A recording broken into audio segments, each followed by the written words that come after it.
Okay, here we are in the second installment of 5 Minutes of Zen. So I'll get the clock started and we will do 5 minutes together. Last time we talked about starting the practice, sitting and relinquishing, watching for the thoughts that come up in the mind and letting them go. Easier said than done. If you were successful at it, fantastic. If you were not, let's take the next step.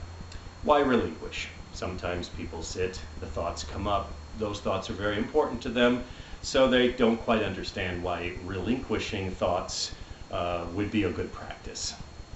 So let's go back to the idea, again, of clinging to desires, which are thoughts that we have. Some desires are very visceral, hunger, the urge for love, the urge for belonging, the urge for acceptance. But it's the conceptual mental constructs that start to come around those desires that are really what is causing the uncomfortable, sleepless nights, the stress, the anxiety. So why we ask you to relinquish these thoughts is so that you can have peace. You can have a little repose without all of that going on. Those things will be waiting for you after you meditate. Sometimes they may not seem as important. Sometimes you'll get flashes of intuitive answers to problems you have. These are all things that have been noted as the phenomenology of meditation. But let's back up again and just start with the sitting and the practice of relinquishing. These thoughts aren't going to just disappear and never come back. All we're asking is that you watch from where they arise. Where do these thoughts come from? Follow them back and examine their nature, how they get started. But without becoming too fascinated by that process.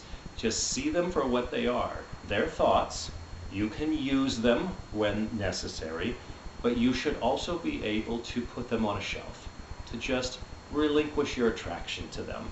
Just sitting calmly, the thought arises, you recognize it, put it aside. Another thought will replace it very rapidly, put it aside. The thought that you're sitting there trying to stop thinking will arise.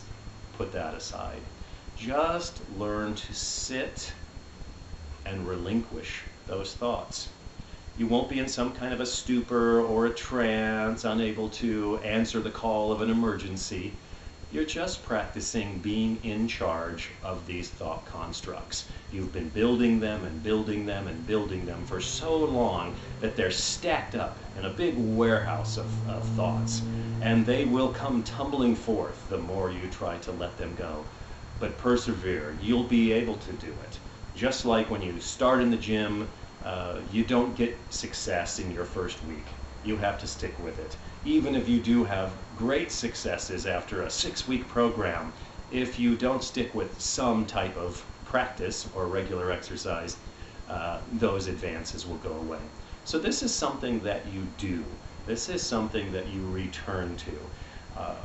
It starts off as a very formal practice where you set aside time, and I know that can be difficult with telephone calls and children and job responsibilities. You might find that finding even 5 minutes to sit and try to do Zen is difficult for you. But the more you come back to it, the more you make the effort, the better you'll get. And pretty soon, it won't have to be so formal. You don't have to just sit to do it. You can let go of so many of these extraneous squirrel caging thoughts in your daily life once you get better at it. So for this 5 minutes of Zen, let's just keep working on letting go, relinquishing, and clearing out that warehouse of tumbling thoughts. And what you're going to find is you'll feel more peaceful. You'll feel more at ease with your daily burdens. You will start to learn that mental jujitsu of deciding what you need to be all excited about and what could wait while you get a good night's sleep. So that's our 5 minutes of Zen for this session, and I'll see you next week.